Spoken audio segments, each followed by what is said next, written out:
Ushakiran movies పతాకంపై జంధ్యాల గారి దర్శకత్వంలో రామోజీరావు గారు నిర్మించిన మొట్టమొదటి చిత్రం చతుర మాసపత్రికలో ప్రచురితమైన పొత్తూరి విజయలక్ష్మి గారి నవల ప్రేమలేఖ ఆధారంగా రూపొందిన శ్రీవారికి ప్రేమలేఖ. అల్లరిపిల్ల స్వర్ణ తన స్నేహితురాళ్లతో పందెం వేసి సోనీ పేరుతో రాసిన ప్రేమలేఖ బ్రహ్మచారి ఆనందరావు జీవితంలో ఎంత అలజడి రేపిందో అన్న విషయాన్ని రసవత్తరంగా వెండితెరకెక్కించారు దర్శకులు జంధ్యాల గారు. నరేష్ పూర్ణిమలు ధరించిన ఆనందరావు స్వర్ణలతో పాటు సినిమా కథలు చెప్పే పూర్ణ, రకరకాల వంటలతో జనాల్ని ఇబ్బంది పెట్టే కామాక్షి, ఏం చెప్పినా పేకాట భాషలో చెప్పే భాస్కరం, ఇంగ్లీషు, హిందీ, రష్యన్ను, జర్మన్ భాషల్లో మాట్లాడే సారా, కోపం వస్తే తలని గోడకేసి బాదుకునే పరంధామయ్య మొదలైన పాత్రల ద్వారా 10 సినిమాలకి సరిపడే హాస్యాన్ని ఈ ఒక్క చిత్రంతోనే వండి వడ్డించారు దర్శకులు జంధ్యాల గారు. రమేష్ నాయుడు గారి స్వరకల్పనలో వేటూరి గారు అందించిన పాటల గురించి చెప్పనక్కర్లేదు. ప్రతి పాట తేనె ఊటే. బాలు గారు, జానకి గారు పాడిన ఒక మధురమైన పాటని ఇప్పుడు విందాము. కేసీ మరియు కల్పన యుగళంలో విని ఆనందించండి.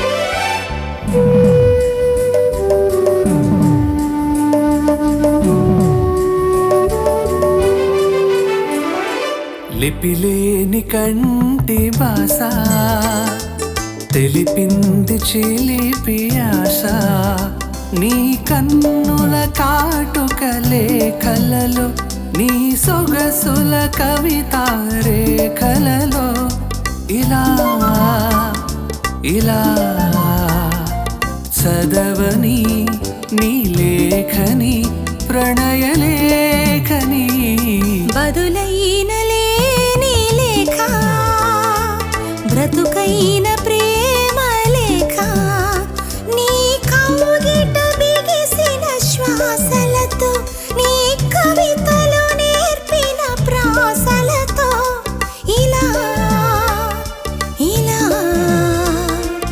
రాయని నా లేఖని ప్రణయ రేఖని. లిపిలేని కంటి భాష తెలిపింది చిలిపి ఆశ.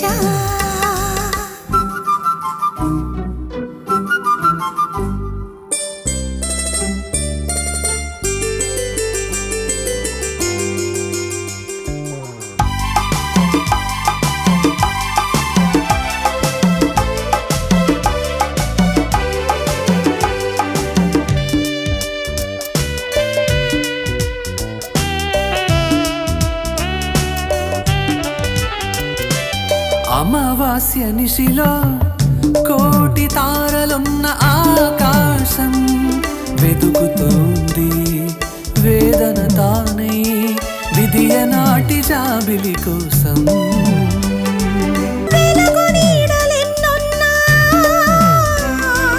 వెలగలేని ఆకాశం, లలలల లలలల తనన తనన ఎదుగుతూ ఉంది వెన్నెల తానై ఒక్కనాటి పున్నమి కోసం.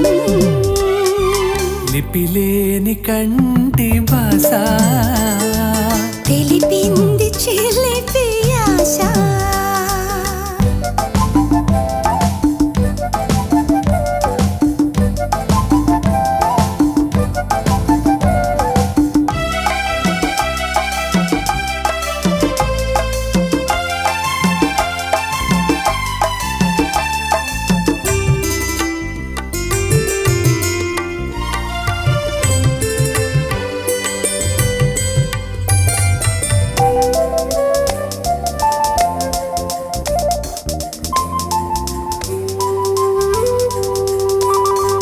అక్షరాల నీడలలో నీ జాడలు చూసుకుని,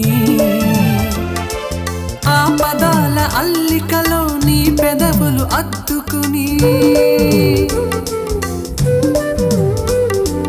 నీ కంటికి పాపను నేనై, నీ ఇంటికి వాకిలి నేనై, గడప దాటలేక నన్నే గడి గడియ వేసుకున్నాను. గడి అయినా నీవు లేక గడపలేక ఉన్నాను. బదులైన లేని లేక బ్రతుకైన ప్రేమ లేక నీ కౌగిట బిగిసిన శ్వాసలతో నీ కవితలు నేర్పిన ప్రాసలతో ఇలా రాయని నీ లేఖని ప్రణయ లేఖని లిపిలేని కంటి భాష తెలిపింది చిలిపి ఆశ.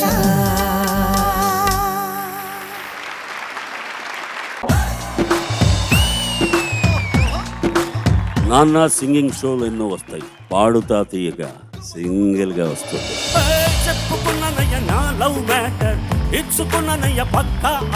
ఆయన 2వ సంవత్సరం నుంచే డోలకు వాయిస్తున్నాడు. ఇంత చిన్న డోలకుతో పుట్టాడు ఆయన. ఈ కార్యక్రమం మనోవేగంతో కొనసాగాలని కోరుకుంటున్నాను. చిలిపి ఆయన నన్ను చాలా తీర్చిదిద్దారు. చాలా మంచి అలవాట్లు, చెడ్డ అలవాట్లు కూడా నేర్పారు. అవన్నీ ఒక్కొక్కటి చెప్తాను. విక్టరీ వెంకటేష్ గారి సూపర్ హిట్ సాంగ్స్ ఈ పిల్లలు పాడి పోటీ పడబోతున్నారు. గుండెలో నా బలపు గాయం ప్రణయమా మా పని ఆ చేంజ్ నువ్వు చూపిస్తే బాగుంటుంది. కలవు కావా నా కన్నుల్లో బాగా పాడుతున్నావు కాబట్టి చెప్తున్నా. బాగా పాడలేదనుకో ఫెంటాస్టిక్ అని పెట్టేసేవాడిని. చెలియా చెలియా చెలియా చెలియా. కులశేఖర్ గారు, ప్రేమి కులశేఖర్ గారు. ఎన్నెన్నో అందాలు ప్రశ్నకు ప్రశ్నే సమాధానంగా ఈ సంభాషణ సాగింది. సిరిగల చిలకలు విలదిగి నడుచుట న్యాయమా ధర్మమా. ఇట్లాంటి పాటలు పాడేటప్పుడు నీకు దమ్ ఎక్కువ అవసరం. కొంచెం శృతి తగ్గించుకుంటే కూడా ఈజీ అవుతుంది. నిరుపేదెల్లు పొదరిల్లు నీ స్కిల్ డెవలప్మెంట్ కి నువ్వే, నీలో ఫైర్ నువ్వే క్రియేట్ చేసుకోవాలి. నేను ఎవరికన్నా తక్కువ అనుకుంటే నిలబడతావు, రాణిస్తావు. God bless you. నువ్వేమి చేశావు నేరం, నిన్నెక్కడంటింది పాపం చినబోకుమా. గావుకేకలు కామెంట్ నేను బాధ పెట్టి అది మా మైండ్లో పెట్టుకున్నావా? లేదు సార్. ఎందుకంటే ఇది పాడాల్సిన దానికన్నా కొంచెం తగ్గించి పాడావు. జరిగింది ఓ ప్రమాదం, ఏముంది నీ దాస్ గారిని ఈ మధ్య చూసే భాగ్యం కలిగింది. ఇంత ముందులా పాడలేకపోతున్నా, ఒక 3 గంటలు సాధన చేస్తున్నా అన్నారు. 84 ఏళ్ళు. మనం ఎక్కడున్నాం అనేది మనం తెలుసుకుంటాం. నాళ్ళ దేహాలలో శీలమే ఉండదనా. ఆకాశమే నా హత్తుగా నీ కోసం వచ్చా ముద్దుగా. ఒక ప్రొఫెషనలిజం కనపడింది నీ సింగింగ్ లో. హేమంత మంచుల్లో ఏకాంత మనసుల్లో వేటాడుకుంటున్నానే నిన్నే. నీ గొంతును భుజాన వేసుకునే బాధ్యత నాది. నీరసమీదే యమునాది. అయితే నువ్వు ఈ సీజన్ 26 ఛాంపియన్ అవ్వాల్సిన అవసరం లేదు కదా. ఎలాగో రికార్డింగ్ లేనిపోని కూని రాగము లేచిరా అంటున్నది. నీ గొంతులోని ఒక మత్తుదనం ఈ పాటకు అక్షరాల అలా సరిపోయింది. కలయా నిజమా నిజమా అంటూ ఉంటాడు ఆయన. ఈయన చాలా రిక్వెస్ట్ చేస్తూ ఉన్నట్టుంటారు. రేగి హాయి మహిమా. ఈ వేదిక చూసినప్పుడంతా అన్నయ్యని చూసినంత ఆనందం మీకు ఒక్క నమస్కారంతో సరిపోదు సార్. తెలుగు జాతికి మీరు దొరికిన ఆణిముత్యం.